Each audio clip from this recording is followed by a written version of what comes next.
Başkahuna Konya yazarı Elbine bakamak Yatsakuna Konya yazarı Yaktığına bağlanak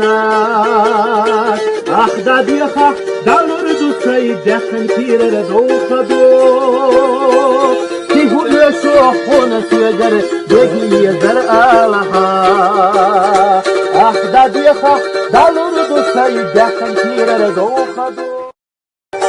Başkahuna Konya yazarı Elbine bakamak Yatsakuna Konya yazarı Yaktığına bağlanak Ahda diha dalırdı sayıdakın pirere doğkadı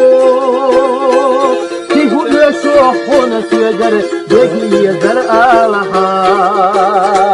Ahda diha dalırdı sayıdakın pirere doğkadı Başkahuna Konya yazarı Elbine bakamak Yatsakuna Konya yazarı Yaktığına bağlanak Ahda diha dalırdı sayıdakın pirere doğkadı